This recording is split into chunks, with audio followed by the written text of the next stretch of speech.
মৰিয়নিবাসী ৰাইজৰ সীমান্তবাসী ৰাইজৰ সীমা সমস্যা বা সীমান্তৰ সমস্যা সমাধান হ'লনে?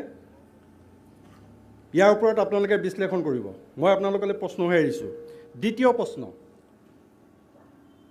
মৰিয়নি টাউনখনক সামগ্ৰিক উন্নতি দেখি আপোনালোকে যদি ভাবে গ্ৰাম্য অঞ্চলৰ উন্নতি হৈছে, সেইটো এটা ভ্ৰান্ত ধাৰণা। কাৰণ আমি গাঁও ভূঞে ঘূৰি ফুৰা মানুহ, আমি দেখিছোঁ, সেয়াই কংগ্ৰেছেই হওক, সেয়া বিজেপিয়ে হওক, তাত আমাৰ কোনো ক'বলগীয়া নাই। কংগ্ৰেছৰ পৰা শাসন বিচাৰি বিজেপিক ৰাইজে শাসনভাৰ গতাই দিছিলে।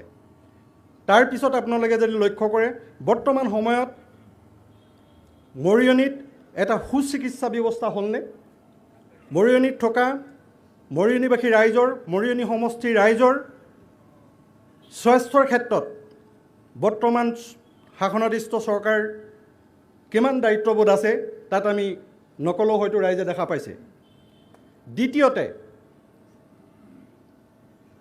মৰিয়নিত এখন আপোনালোকে কাৰিকৰী বিদ্যালয় পালেনে? যিহেতু আমি সদায় কৈ থাকোঁ যে আমাৰ ল'ৰা ছোৱালীবিলাকক আমি স্বাৱলম্বী হ'ব লাগে, সেইটো ভাল কথা।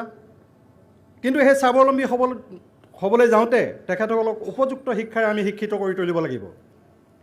সেই ব্যৱস্থা আমাৰ হ'লনে?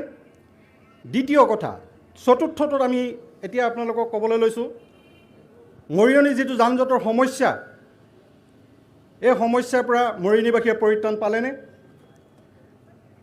পঞ্চমটো প্ৰশ্ন, গিবন অভয়াৰণ্যত আমাৰ বন্য হস্তীৰ আজি খাদ্যৰ অভাৱত যেনেদৰে গ্ৰাম্য অঞ্চলত ঘূৰি, আজি বেছি দিন হোৱা নাই, 2-3 মাহৰ আগত আমাৰ ওচৰ চুবুৰীয়া এখন গাঁও, তাতে এজন মানুহৰ মৃত্যু হৈছে।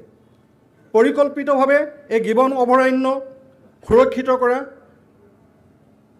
কিবা ব্যৱস্থা আপোনালোকে ল'লেনে? এই গিবন অভয়াৰণ্যৰ পৰা ওলাই যোৱা হাতীয়ে ওচৰ চুবুৰীয়া গাঁওসমূহত খেতিয়কসকলক খেতি কৰিব নোৱাৰা অৱস্থা কৰিলে। তাৰ কিবা সুব্যৱস্থা হ'লনে? ঠিক আছে।